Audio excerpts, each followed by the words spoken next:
Muito boa noite, nós estamos começando mais um programa Direção Espiritual.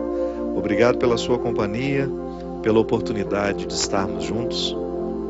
Eu retiro uma palavra de São Paulo, o apóstolo aos Coríntios, para nós iniciarmos essa noite, para que Deus venha iluminar o nosso coração com a sua palavra, para que Ele nos dê condições de refletir a nossa vida a partir da vida daqueles que viveram antes de nós, daqueles que fizeram de maneira radical a experiência dessa música.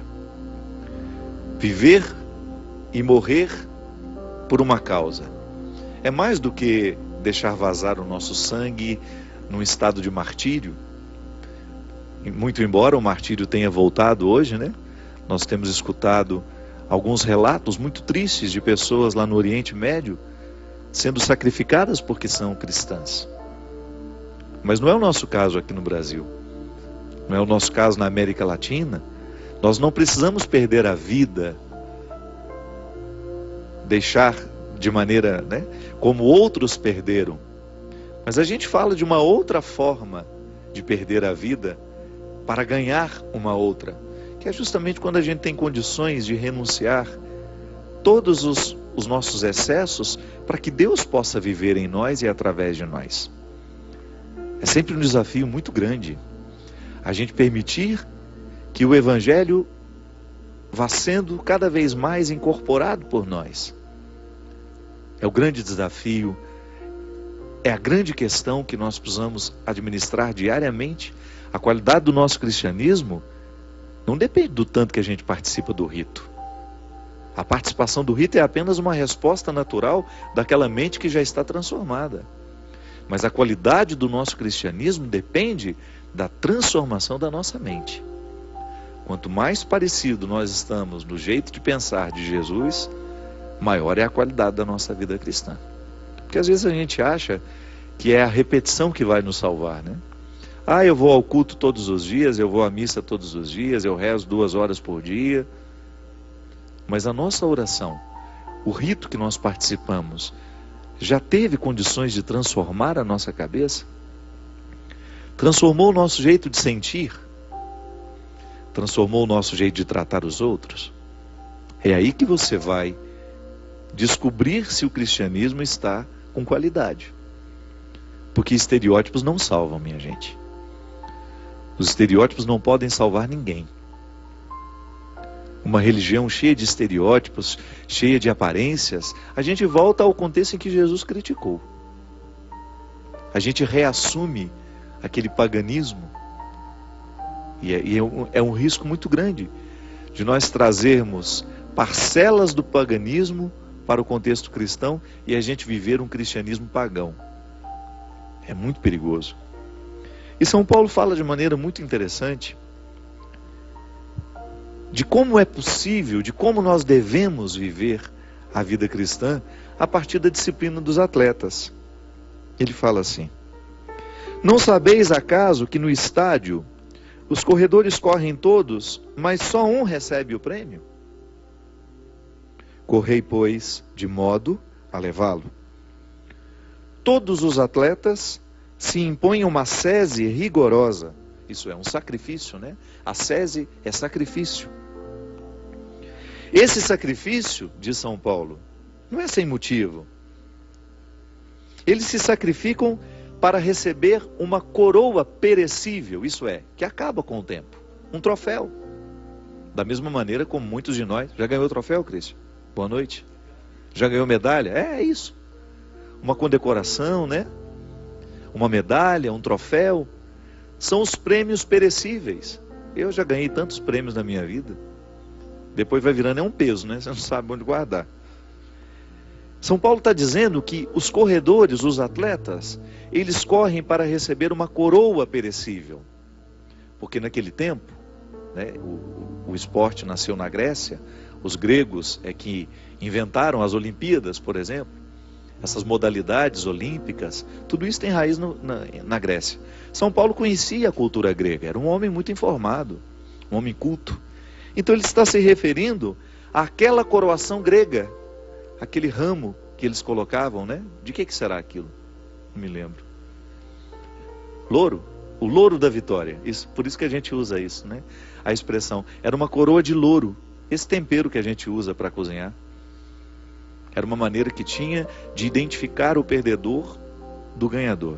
Então os atletas, eles corriam, eles viviam uma disciplina diariamente para que tivessem condições de conquistar essa coroa. Uma vaidade que todos nós temos, todos nós gostamos de ganhar. Todos nós gostamos de chegar em primeiro lugar. Isso é natural da vida humana. Eu, portanto, diz São Paulo, corro assim. Não vou às cegas. E o pugilismo, pratico assim. Não dou golpes no vazio, mas trato duramente o meu corpo e o mantenho submisso, a fim de que não ocorra que depois de ter proclamado a mensagem aos outros, eu mesmo venha a ser eliminado. Palavra de São Paulo para poder nos ajudar a pensar a qualidade do nosso cristianismo a partir da disciplina dos atletas. Muito sábio isso. A gente sabe que um atleta, para chegar em primeiro lugar, ele tem que renunciar muito. Eu tenho amigos atletas profissionais e eu sei como é a vida deles. Eles não podem se dar ao luxo de fazer o mesmo que nós, meros mortais, fazemos. De passar a noite sem dormir, porque precisamos viajar. De passar uma noite numa festa, por exemplo. A festa está muito boa e a gente não vê o tempo passar. Na hora que a gente vê, já deu 3 horas da manhã. Até que a gente chega em casa, até que toma um banho, vai dormir 4 horas da manhã. No outro dia tem que levantar cedo. O atleta não pode fazer isso. O atleta, se ele quiser elevar cada vez mais as possibilidades dele, ele precisa ter uma disciplina física. Precisa comer na hora certa, precisa comer o alimento certo. Ele não pode comer errado.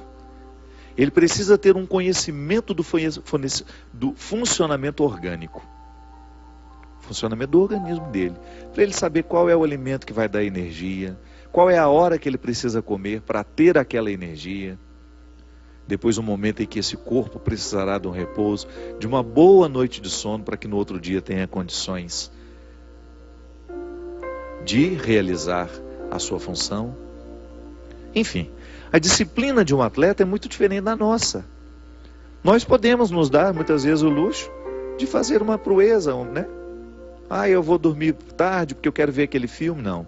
O atleta vive diariamente uma disciplina porque ele sabe onde ele quer chegar. Ele sabe aonde ele quer chegar.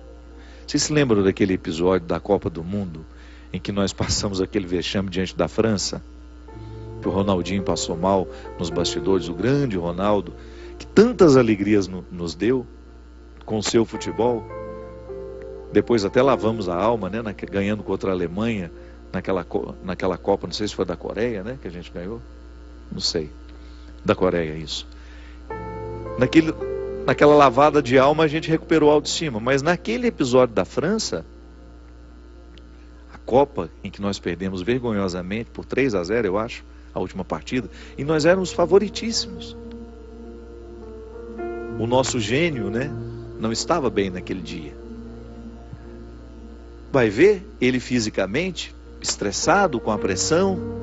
Não sabemos o que aconteceu com o Ronaldo. É um mistério até hoje para nós. O que a gente sabe é que aquele menino não era o mesmo que tinha jogado aquele último jogo contra a Holanda, onde nós fomos para os pênaltis, uma partida que a gente quase morreu do coração, tão bonita que foi, disputada com extrema competência. O Ronaldo que a gente viu não estava fisicamente da mesma forma que estava no jogo anterior. Aí a gente viu um homem cheio de talento, cheio de competência, agonizando em campo, coitado, que ele não conseguia nem correr direito. Depois a gente ficou sabendo dos episódios dos bastidores, que passou mal. Ali a gente viu tanto que o corpo de um atleta, se ele não estiver descansado, se ele estiver com alto nível de estresse, ele não corresponde. São Paulo pega esse episódio, esse fato, né? Não o episódio da Copa do Mundo, ele pega o fato de um corpo precisar disciplina para poder dar o resultado e aplica isso na vida espiritual. Isso é fantástico, minha gente. É por isso que os monges os padres do deserto, Santo Antão, que foi aquele homem que iniciou a vida monástica. Qual foi a proposta de Santo Antão? Foi justamente conciliar as disciplinas do corpo com as disciplinas do espírito. Olha que fantástico. Um homem que viveu lá no início, nos primeiros séculos do cristianismo. Nós estamos 1800 anos, sei lá, 1400, 1500 anos depois das primeiras experiências monásticas. E aí, nós ainda precisamos compreender o que aqueles homens estavam ensinando naquela época. Eles se retiravam para o deserto, eles iam para o deserto, e lá viviam diariamente a disciplina do corpo. E ao colocar o corpo neste contexto de disciplina, eles descobriam as virtudes espirituais. Isso é viver o cristianismo.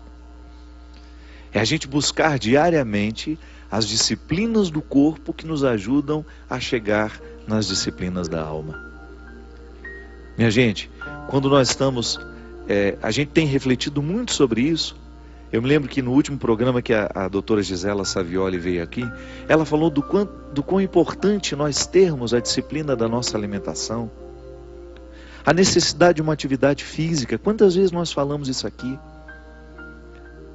Ah, padre, mas a minha estrutura de mundo não me permite essa disciplina. A minha estrutura de mundo, a vida que eu levo, ela é tão corrida, ela é isso, ela é aquilo. Aí é que a gente identifica como falta conversão na estrutura da nossa vida. Não basta você querer converter a sua mente, o seu jeito de pensar, o seu jeito de sentir. Você precisa ter coragem na estrutura de mexer, na estrutura do seu dia. Você começar a priorizar algumas coisas, assistir menos televisão talvez.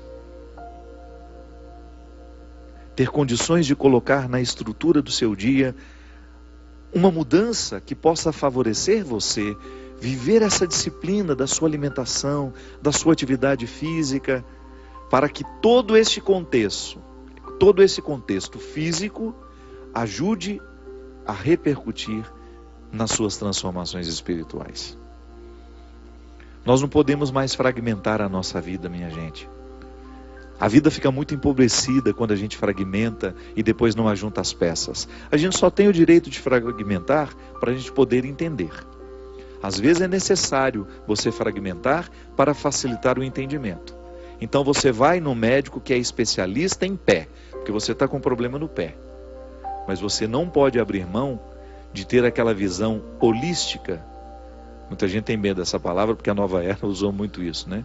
Holístico é aquilo que é o todo. Você precisa de um médico que lhe veja no todo. O seu pé não dói por acaso. Ele está ligado a um sistema. E esse sistema precisa ser compreendido na totalidade. Quando a gente vai para o especialista, nós estamos buscando a sabedoria que a especialidade nos empresta. E é bom, em determinados momentos da sua vida, você esquartejar para compreender. Mas se depois você não junta aquela parte que foi esquartejada com o contexto todo, você não vai ter condições de compreender a sua conversão na totalidade. Aí a gente fica aquele cristão que só converte uma parte da vida. Ah, tá bom, eu já converti, eu já tenho a minha vida espiritual, eu já consigo ter uma vida em Deus, mas eu ainda não consigo ter a disciplina do meu corpo. Eu ainda não consigo dormir o tanto que eu preciso dormir, porque falta conversão. Falta a gente ter coragem de largar o celular por volta de 8, 9 horas da noite. Falta a gente ter coragem de desativar aquele bendito WhatsApp para que a gente tenha condições de ficar mais desligado. Amanhã você vê o que o grupo postou. Amanhã você vê quais são as novidades do Twitter. Amanhã você vai ver quais são as novidades do Facebook. Mas se você não começa a colocar a disciplina para você ir se desligando à medida que vai chegando a noite, nós não vamos favorecer o nosso descanso, porque a ciência nos comprova que quanto mais estimulados nós estivermos, menos condições de dormir nós teremos. Minha gente, eu nasci numa época, e olha que eu não sou velho, né? Quantos anos você tem, Cristian? 37. Eu tenho 43. Muito embora a gente esteja com cara de 20 e poucos, né? Não parece que nós temos tudo isso. Brincadeira. Não sei, você nasceu num contexto rural também, não? Numa cidade pequena onde a gente costumava dormir 9 horas da noite, não era? Eu, particularmente, quando era menino, 7 horas da noite a gente estava capengando. Eu me lembro que no tempo do seminário, o seminário de Lavras, gente, a gente terminava a janta, tinha uma oração, uma bendita oração que a gente fazia 8h30 da noite, que era um sacrifício de fazer. Acabava o Jornal Nacional, porque o Jornal Nacional naquela época terminava pontualmente às 8. Então 8h30 a gente estava na capela para fazer a última oração. A gente já ia arrastando para a cama. É impressionante. Hoje, trabalhar com a possibilidade de dormir às 9 horas da noite requer uma conversão de modos, de hábitos. Aí por isso que eu estou dizendo, essa disciplina que vai modificando o nosso comportamento é que favorece a nossa saúde. Nós não estamos doentes por acaso. Nós não estamos morrendo antes da hora por acaso. Nós não estamos tendo tanto câncer por acaso. Nós não estamos tendo tantas doenças de essas doenças autoimunes que são terríveis nos dias de hoje. Que a gente não consegue nem identificar a causa daquilo. Por que o meu organismo se autoagride? Que a doença autoimune é isso. Eu começo a destruir eu mesmo, o meu sistema imunológico. Aí a gente começa a morrer de bobagem. Isso tudo não acontece por acaso, não. Essas doenças estão intimamente ligadas a um modo de vida. Aí você pode perguntar, padre, mas o que tem a ver isso com a vida espiritual? Isso é uma questão que o médico tem que tratar. Olha a palavra de São Paulo aqui nesse texto. Fazendo uma comparação direta da vida espiritual com a vida dos atletas. Será que nós temos o direito de ficar fora dessa reflexão? Será que nós não temos de fragmentar, de vez em quando, a nossa vida cristã, para pensar justamente se nós estamos vivendo a disciplina dos atletas? Da meia-noite nós estamos com o celular ligado em cima da cama, aquela escuridão toda, a pessoa com aquele clarão na cara, o tempo todo querendo saber o que está acontecendo, qual foi a última fotografia que foi postada. Pelo amor de Deus, minha gente, alguma coisa está muito errada no nosso jeito de viver. Nós estamos fazendo escolhas mortais. Nós precisamos ter um pouco de bom senso. Seu corpo precisa descansar. Nós precisamos aliviar o estresse dos nossos dias. E nós estamos vivendo uma tecnologia que está sugando a nossa saúde. Nós estamos dentro de um contexto tecnológico absurdo, estressante.